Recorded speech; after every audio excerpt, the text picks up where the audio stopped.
My son is almost 17. This Christmas we bought him an expensive computer gaming chair, as he plays a lot of online multiplayer shooters. My son has some anger issues, which he's currently in therapy for, and these shooters tend to bring out his temper more than normal. However, for the past few months he's been keeping it together well, so I figured the chair might be a fair present. I was wrong, because the day after Christmas he was gaming, started to have bad luck. He was losing his patience. This culminated in him screaming insults and then picking up his chair and slamming it into the ground, breaking the back of it.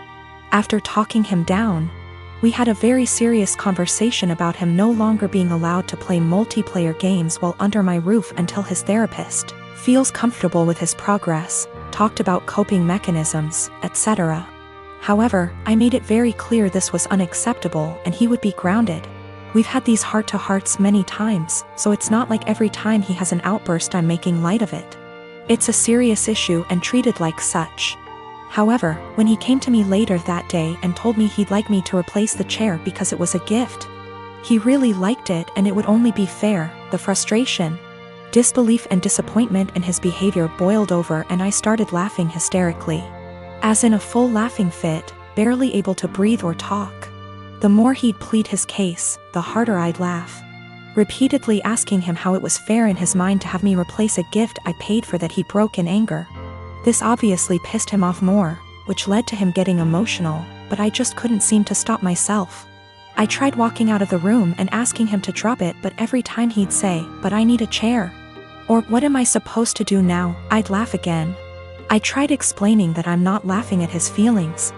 I'm laughing at how absurd it is for him as a teenager to expect me to replace he can't be bothered to treat with respect, and then whine about it when he broke it. He's still pissed about it, and feels slighted. I feel bad for laughing, and honestly wonder if I had some sort of mini stress break myself. Because it's never happened before and I couldn't seem to stop. But at the same time, I stand by the fact that his request was ridiculous enough to make most people want to laugh. I am a bridesmaid for one of my closest friends, Jackie. I've been so excited to help. I was in charge of the bridal shower, the games, decorations, menu. I left the guest list to Jackie's sister. Due to religious reasons, I wear a headscarf. I love and am proud of it. In the group chat with other bridesmaids, I was talking about how excited I am to attend a girls-only event.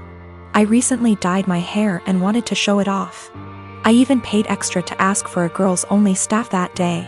Day of, as guests arrive I realize that one of them is Tori. I know Tori as a family friend of Jackie's, but the few times I met her, it was before her transition to female. I was aware of it but unaware she was coming to the shower. I don't mind at all OFC and she's a lovely person, but I decided to keep my scarf on. As everyone's eating later, I'm passing by the tables to make sure everyone's good and one of the bridesmaids mentioned that they hadn't gotten to see my hair and they'd wanted to see the change in person. I tried to dismiss it at first or say, "Oh, I'll show you later." But the other girls at the table got curious. I got uncomfortable and I just said, "Oh, I'm actually not really comfortable taking it off right now," when pressed as to why. I said there's guests I don't feel comfortable taking it off in front of. There was a collective, "Oh." And I thought, cool, that's over. But one girl got aggressive and asked if I'm referring to Tori. She's loud and other tables turned to look. I don't answer. The girl asks if I wear one around men, so I say yes. She says there's no men here, so clearly you should take it off. I tell her again that I'm keeping it on. Another bridesmaid defends me and tell the girl to chill out. Tori comes over and says me not taking it off is a slap in the face to her identity. I'm just shocked and had no clue what to do. Eventually Tori and a few girls left saying they felt it was disrespectful. I feel awful that this ruined a beautiful day for my friend. It's causing more trouble with people threatening to leave the wedding over discrimination towards me or towards Tori. I don't think I was in the wrong. Just as Tori can be Tori, I can be me. I feel like it would be the equivalent of me making Tori or someone else adjust for me. I feel like we should just accept and respect each other, rather than be woke one-sided.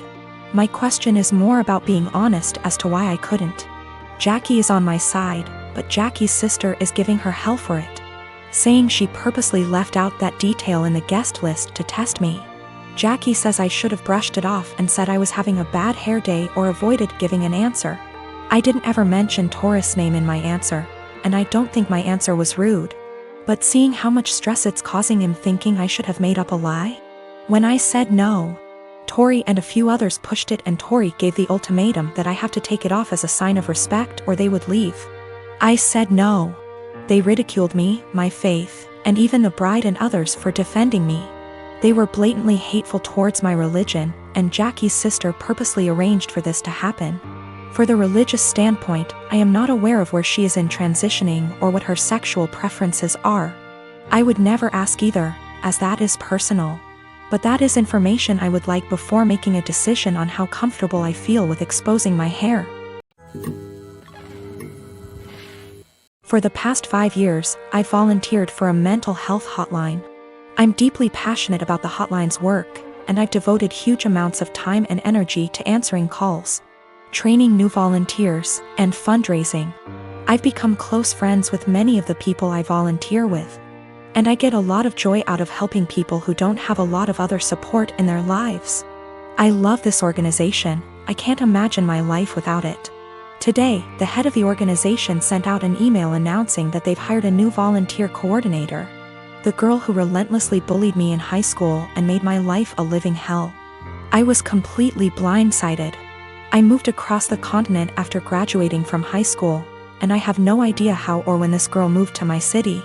I doubt she applied for this job to deliberately antagonize me, since we've had no contact since graduation and all volunteers are anonymous. So it's just a terrible coincidence. But it still means I'm going to have to be working with a person who was unbelievably cruel to me.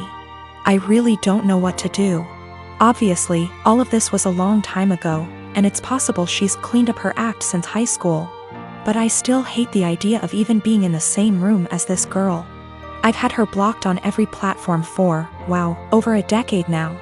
It looks like my only options are to A, tough it out and deal with this person coming back into my life, or B, quit the hotline after 5 years of service. I went for my regularly scheduled afternoon shift at the hotline, and the girl just happened to be there for some kind of orientation.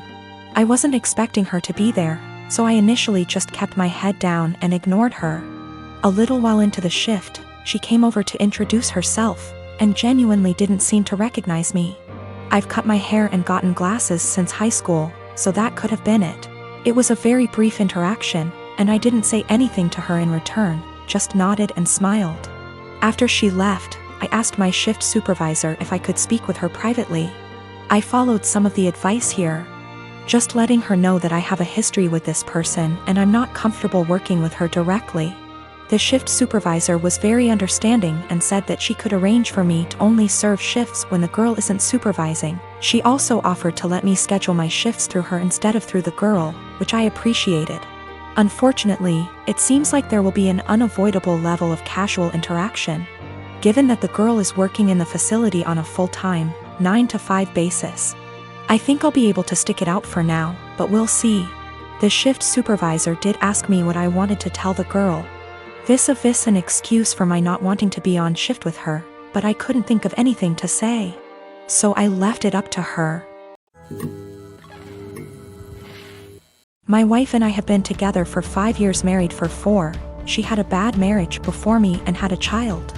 I had no problem stepping up to the plate to help her raise her child. The father wants nothing to do with my wife or his kid. To the point, I had 2 friends that I've had since I was 16. They were both female and I had dated one of them for 4 years, but we split up agreeing that we made better friends than an actual couple. This never happens in real life apparently. She's always been my go for advice and I made our friendship 100% transparent for my wife when we first met, and never did anything. Out of habit, my friend and I still said we loved each other, but more of a platonic love. We both loved our current partners and never wanted anything between each other. However, after a few years this took a toll on my wife and she asked me to stop telling her that I loved her. So I explained this to my friend and she said she understood and would have no problem doing so. Another month or so I still have 100% transparency with my wife as to make her feel comfortable. I got deployed and my friend had just had her baby and asked me if I wanted to FaceTime to see her. I said yes, naturally happy for her and her husband. After a nice chat and meeting her new son, I got a call from my wife a few days later asking if I had talked to her KN FaceTime. I told her that I had and why, also telling her what we had discussed. My wife then didn't talk to me the rest of my deployment. When I got home, I explained that I was sorry it hurt her feelings and wanted to make things better. She told me to never talk to her again. I tried to explain that it was just a friendship and that neither of us wanted a relationship. My wife took it upon herself to call her and tell her that if she didn't stop talking to me forever, that she would tell my friend's husband that we were having an affair. She did not tell me any of this. I quickly noticed she had blocked me on everything, including my number. I had no idea what happened, so I confronted my wife and she told me that she was certain I was cheating on her and that my friend and I were having an affair. She then told me that she had called her and only asked her to not talk to me anymore. I was slightly upset but stood by her decision and held no grudge. I feel like this event led to the breakdown of everything. She started to have no trust in anything I did, constantly going through my phone, and she would constantly lock her phone or lock herself in the bathroom talking to someone on the phone. She started blaming her job for her unhappiness. I told her that I could pull extra hours at work if she wanted to quit to find a new one. She quickly quit her job and made no attempt to find work again. I was enlisted at the time. She said she hated that I was gone all the time, so I offered to go reserves to be with her more. She said that would fix it. So I got a civilian job that paid decent, but we had to move. The job is stressful and I'm not very fond of being a civilian. She has now come to the conclusion that I need to get out of the military and quit my civilian job, and we to move again, and that's the only way she'll be happy. I feel like I've given up everything for her to be happy. I'm trying to show her the logic that there is no way for us to survive if neither of us works. I love my wife and don't want a divorce, but I feel like she will never be happy and I'm not sure how to fix it. She blames everything on me and says that I'd be happier with someone else, or says she's leaving again. I'm currently deployed again, and the last week I was home she wouldn't talk to me or spend time with me and our daughter. She would lock herself in the bedroom all day. Then at night she would call me names and say I don't care about her and I never spend time with her.